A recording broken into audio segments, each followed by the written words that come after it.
जय संविधान, जय भीम। साथियों, आज इस दुख की घड़ी में हम सभी भीम आर्मी जय भीम संगठन के उत्तराखंड प्रदेश के सभी पदाधिकारी और कार्यकर्ता अपने भाई वसीम की शहादत पर मैं अपने परिवार से हम लोग मिलने के लिए आए हैं।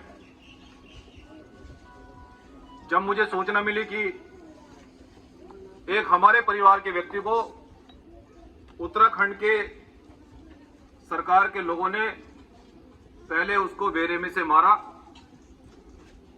और फिर उसको तालाब में डाल दिया और लोगों ने बचाने का प्रयास किया तो उनके सर पे भी तमंचा तान दिया। और जिस प्रकार से आज मेरा परिवार तड़प रहा है, न्याय की गुहार लगा रहा है, मैं आप सभी लोगों से क्षमा प्रार्थी हूं कि 2 दिन से मैं उत्तराखंड में हरियाणा में था कि नहीं आ पाया, लेकिन जब मुझे इस घटना का पता लगा तो मुझे इतना दुख हुआ कि शायद देश में आजादी से पहले भी ऐसी वारदातें नहीं होती थी जो आज संविधान बनने के बाद ऐसी वारदातें देश में हो रही हैं।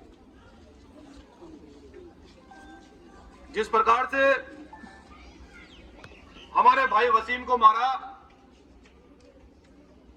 शायद उत्तराखंड सरकार को यह नहीं पता कि उन्होंने कितना बड़ा अपराध किया है।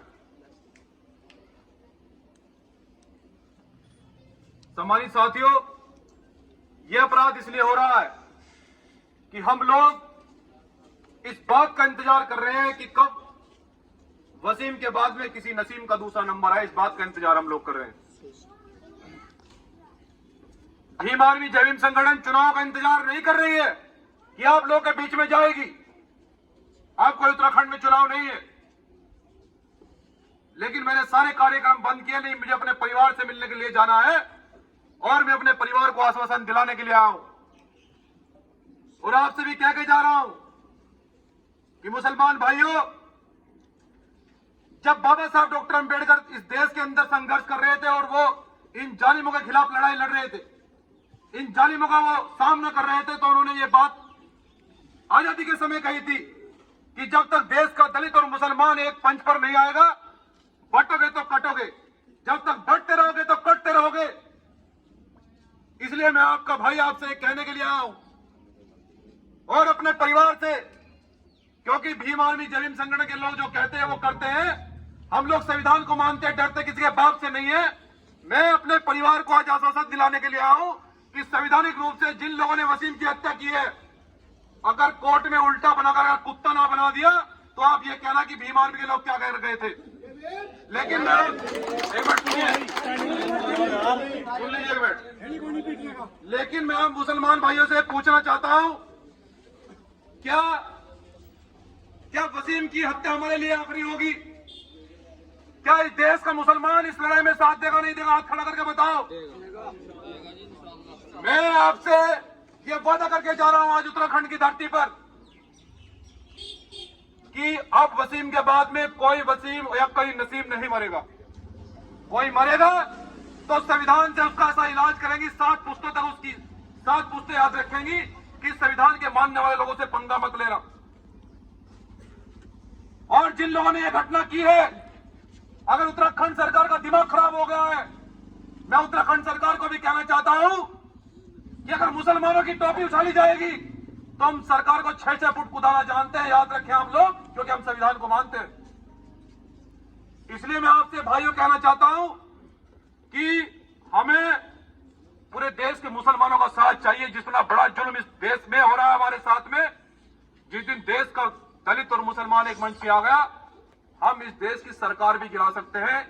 इस देश के जो बड़े बड़े लीडर हैं उनको उनकी औकात बता सकते हैं। और जो जुल्म कर रहे हैं हमारे ऊपर, जो हमें कमजोर समझकर सता रहे हैं, वो शायद ये भूल गए हैं कि ये सरकार आप ही लोगों ने बनाई है। लेकिन आप जानते हैं कि क्या सही है क्या गलत है, कौन आपकी लड़ाई को लड़ रहा है। मुसलमान भाइयों, आपको समझना होगा, इस लड़ाई में मैं आपका हाथ मांगने के लिए आया हूं। जिसने वसीम को मारा है उसको बख्शा नहीं जाएगा। संविधान उसका इलाज करेगा। मैं आपसे आपके परिवार के बीच में वादा करके जा रहा हूं। लेकिन मुसलमानों, मुझे आपका साथ चाहिए। उनका ऐसा इलाज करते कि साथ पूछते उनकी याद रखेगी। मैं आपसे वादा करके जा रहा हूं। लेकिन कसम खाओ कि देश का दलित और मुसलमान अब भीम आर्मी जय भीम संगठन के साथ जुड़कर इस अन्याय के खिलाफ, इस जुल्म के खिलाफ मजबूती से लड़ाई लड़ने का काम पूरे देश के अंदर करेगा। मुझे राजनीति से मतलब नहीं है, मुझे किसी पार्टी से मतलब नहीं है, लेकिन वसीम के खून की एक एक कतरा, एक एक खून का बदला उसका लिया जाएगा। जितना वसीम का खून बहा है, उसके खून की एक एक बूंद का हिसाब हम संविधान को हाथ में लेकर करेंगे। मैं आपसे वादा करके जा रहा हूं। जिन प्रशासनिक अधिकारियों ने मेरे परिवार पर मुकदमे लिखे, मेरे परिवार को मार दिया गया, मेरे परिवार के लोगों पर मुकदमे लिखते हैं, दिमाग खराब हो गया तुम्हारा? कौन सा संविधान पढ़ते हैं आप लोग? अगर उत्तराखंड का सरकार का दिमाग खराब हो गया है तो सरकार भी कान खोलकर सुन ले। हम लोग संविधान को मानते हैं, इलाज बांध दिया जाएगा, इलाज। और अगर वसीम खान को, अगर वसीम भाई को अगर न्याय नहीं मिला, मैं यहाँ के कप्तान और डीएम से ही बात करके जाऊंगा आज कि अगर 24 घंटे के अंदर इसमें मुकदमा पंजीकृत नहीं हुआ, मुझे पता लगा है कि यहाँ का प्रशासन ये कहता है पीएम रिपोर्ट में कि वसीम खान को कोई चोट नहीं आई, वसीम खान के हाथ पैर बने नहीं थे। अरे वसीम खान तो खुद बॉडी बिल्डर था, वो बीमारी से कैसे मर गया? तुम किसको गुमराह कर रहे हो? ये सरकार के प्रेशर में तुम हमारे भाई के, एक मेरे परिवार के व्यक्ति को मारकर तुम गुमराह करना चाहते हो। प्रशासन से हमारा आग्रह है कि वसीम कुरैशी का दोबारा से पीएम रिपोर्ट कम से कम 6 वीडियोग्राफी के अंदर कराई जाए, उसमें एक पैनल बनाया जाए डॉक्टर का, और जब जाकर वसीम का दोबारा से पीएम कराया जाए। हम इस पीएम से संतुष्ट नहीं है, और उस पीएम में जो पैनल बनेगा, जब पीएम की रिपोर्ट बनेगी, जब पीएम होगा, तो उसमें दलित और मुसलमान रहे, 5 दलित और 5 मुसलमान, क्योंकि हमें इन संज्ञों पे भरोसा नहीं है। ये संज्ञा में कहा मार दे, कहा झूठ को सच लिख दे, अखबार इनका है, कलम इनकी है, सरकार इनकी है।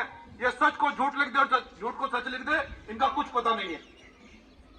इसलिए वसीम का पीएम दोबारा होगा, पूरे पैनल के साथ होगा, और उस पैनल में केवल दलित और मुसलमान अधिकारी होंगे। ऐसा नहीं है कि उत्तराखंड में दलित और मुसलमान अधिकारी नहीं, बहुत अधिकारी है। अगर नहीं है तो दूसरे प्रदेश से बुलाओ, जनता कह रही है, जनता से बड़ा कुछ नहीं होता है। तो इसलिए, लेकिन मैं आपसे एक बात कहने के लिए आऊं, इस लड़ाई में मैं ये चाहता हूं, क्योंकि जहां भी हम लोग जाते हैं, हम तो ये चाहते हैं कि जुल्म कब तक सहोगे। बाबा साहब डॉक्टर अंबेडकर ये कहते थे कि जुल्म करने वाले से बड़ा जुल्म सहने वाला गुनहगार होता है। जनाब, कब तक हम ये इंतजार कर रहे हैं कि वसीम के बाद नसीम मारा जाएगा? कब तक आप ये लोग इंतजार कर रहे हैं? मैं इस लड़ाई में आपका हाथ मांगने के लिए आया हूं, क्योंकि गुस्सा बहुत है, लेकिन हम संविधान को मानते हैं। गुस्सा बहुत है, लेकिन संविधान को मानते हैं। संविधान से ही लड़ाई लड़ी जाएगी। वो लोग संविधान को तार तार कर रहे हैं, हम जानते हैं, लेकिन हमारे महापुरुषों ने कहा कि संविधान के रास्ते को मत छोड़ना। संविधान से बड़ी ताकत इस देश के अंदर नहीं है। हम लोग संविधान के रास्ते को नहीं छोड़ेंगे। लेकिन मैं आपसे, लोगों से, मैं भाइयों से, मैं अपने परिवार से, आप इस जुल्म के खिलाफ, इस अन्याय की लड़ाई में मैं इस देश के मुसलमानों का हाथ मांगने के लिए आया हूं। क्या हाथ बढ़ाओगे आगे अन्याय के खिलाफ? बिल्कुल। इस न्याय की लड़ाई में आओगे साथ में? हाथ नीचे कर लो। और मैं आपसे वादा करके जा रहा हूं, अपने परिवार से वादा कर रहा हूं, अल्लाह की कसम, कुरान की कसम और संविधान की कसम, बाकी हम किसे न मानते हैं, किसी को न डरते हैं। जय भीम की कसम और जय भीम की कसम, अगर वसीम के हत्यारों का कुत्ता ना बना दिया संवैधानिक रूप से, तो याद क्या कहना है कि हमारा भाई क्या कह के गया था। इस लड़ाई को मजबूती से लड़ेंगे। यहाँ जिला न्यायालय में अगर न्याय नहीं मिलेगा तो हाई कोर्ट जाएंगे, हाई कोर्ट नहीं न्याय मिलेगा तो इन्हें सुप्रीम कोर्ट में लटकाएंगे उल्टा। लेकिन आपका साथ चाहिएगा, घर में बैठने से काम नहीं चलेगा। और अगर आप ये इंतजार कर रहे हो कि वसीम के बाद नसीम को मारा जाए, तो फिर तैयार रहो। तो इसी इंतजार में, वो तो इसी बात का इंतजार कर रहे हैं कि कब हम लोग अब मुसलमान के बाद दलित को मारे, फिर दलित के बाद मुसलमान के नंबर आए। कब तक जुल्म सहोगे, मुझे बताओ तो सही। वो जो जिन्हें आपने नेता बनाकर भेजा है, वो ऐसे में सो रहे हैं। ये लोग तो आपकी लड़ाई को धूप में लड़ने वाले लोग हैं। क्यों आप इस संगठन को मजबूत नहीं करते? तो भाइयों, हमें सोचना होगा। और जो बच्चे मदरसों में पढ़ रहे हैं, जो हमारे भाई मदरसों में पढ़ रहे हैं, विश्वविद्यालयों में, कॉलेजों में तालीम हासिल कर रहे हैं, कम से कम आप सोचिए कि सही क्या है, गलत क्या है, हमें कहां जुड़ना चाहिए, किनके साथ में रहकर इस लड़ाई को लड़ना चाहिए। इस लड़ाई को बड़ी ईमानदारी से लड़ा जाएगा। ये सब भाई खड़े हैं, जानते हैं कि देश के अंदर जहां भी दलित और मुस्लिम पर उत्पीड़न हुआ है, कोई जिला ऐसा नहीं जो आपसे हिला नहीं। तो इसलिए मैं कहने के लिए आऊं कि तैयार रहो, इस जुल्म के खिलाफ लड़ाई को लड़ा जाएगा। आज प्रशासन से हम शाम तक आप लोगों को मैसेज देंगे कि प्रशासन न्याय चाहता है, नहीं चाहता है। अगर प्रशासन न्याय नहीं देगा तो फिर महापंचायत की घोषणा इसी उत्तराखंड में की जाएगी और पूरे देश का दलित और मुसलमान इकट्ठा होगा। तैयार है?